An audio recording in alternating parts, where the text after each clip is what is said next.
Well, let's stay in the region, and it's been a record year for Israeli settlements in the occupied West Bank, according to the Israeli Settlements Watch project Peace Now.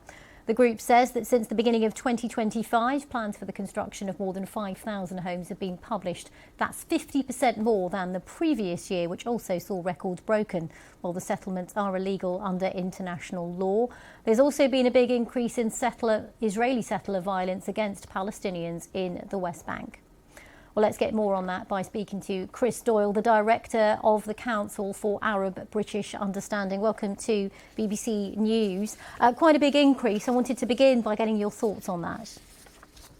This is an Israeli government that is hell-bent on ensuring, firstly, that there is no possibility that the state of Palestine that Britain recognised only in September can never really be a viable prospect. So by expanding settlements at this colossal rate, it's a settlement building frenzy.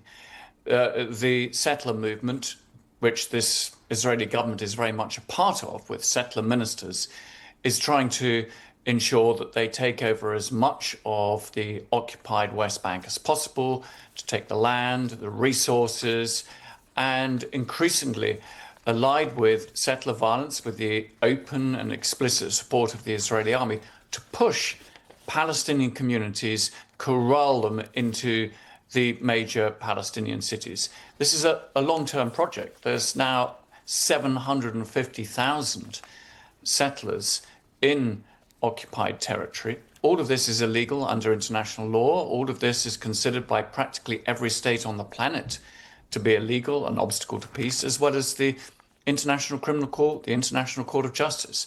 The trouble is, nobody is prepared to do anything about this, to ensure that there is a cost for disobeying and violating international law in such a blatant fashion. I want to ask you about that. I mean, these settlements are illegal under international law, as you say.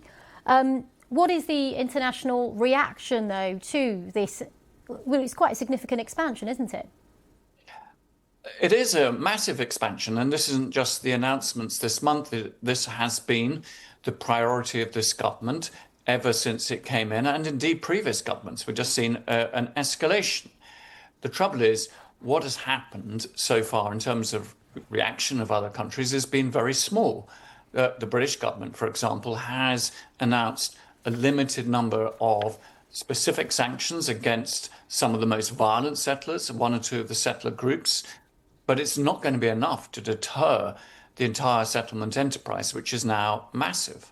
The same also for other European Union countries. And of course, now we have a Trump administration who not only doesn't consider the settlements as illegal, but actually doesn't even consider them as to being unhelpful or an obstacle to peace, as some previous American administrations had considered.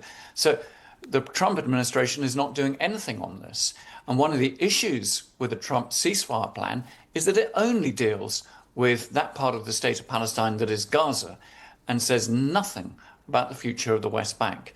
So that is why this Israeli coalition that has many settler ministers is racing ahead with doing this because it knows that there is no pushback from the Trump administration, and it is the United States that is the primary power capable of saying to the Israeli government, this has to stop.